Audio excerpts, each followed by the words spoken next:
آپ صلی اللہ علیہ وسلم فرما رہے تھے کہ تمام اعمال کا دار و مدار نیت پر ہے، اور ہر عمل کا نتیجہ ہر انسان کو اس کی نیت کے مطابق ہی ملے گا۔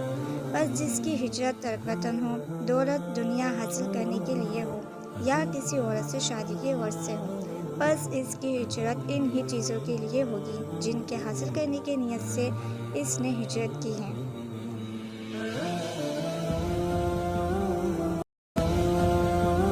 ایک شخص حارث بن ہشام نامی نے حضرت صلی اللہ علیہ وسلم سے سوال کیا تھا کہ حضور آپ پر وحی کیسے نازل ہوتی ہے؟ آپ صلی اللہ علیہ وسلم نے فرمایا کہ وحی نازل ہوتے وقت کبھی مجھ کو گھنٹی کی سی آواز محسوس ہوتی ہے، اور وحی کی یہ کیفیت مجھ پر بہت شعوذ ہوتی ہے۔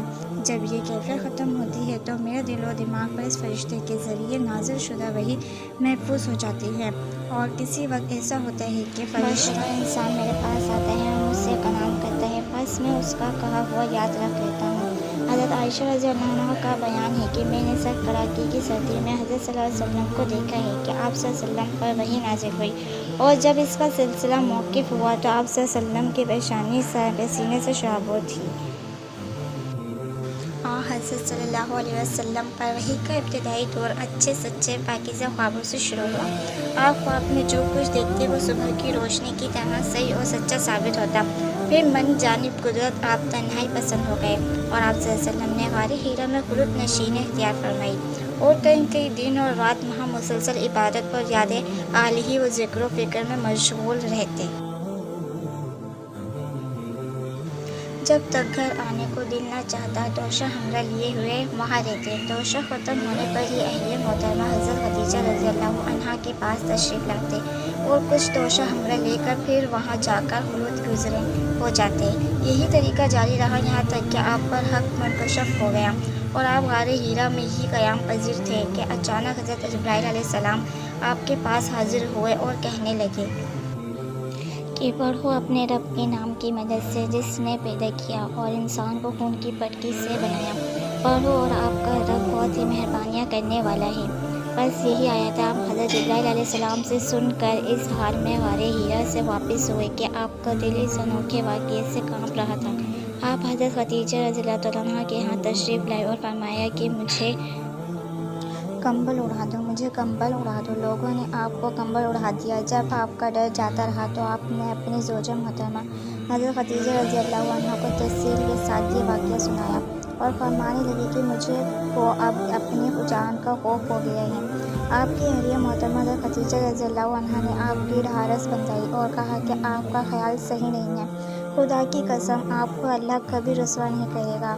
آپ تو اخلاق فاضلہ کے مالک ہیں، آپ تو کنبہ پرور ہیں، بے کسوں کا بوجھ اپنے سر پر رکھ لیتے ہیں، مفلسوں کے لیے آپ کماتے ہیں، مہمان نوازی میں آپ بے مثال ہیں، اور مشکل وقت میں آپ امر حق کا ساتھ دیتے ہیں۔ ایسے غصہ ہنسنے والا انسان یوں بے وقت ذلت و خواری کی موت نہیں پا سکتا۔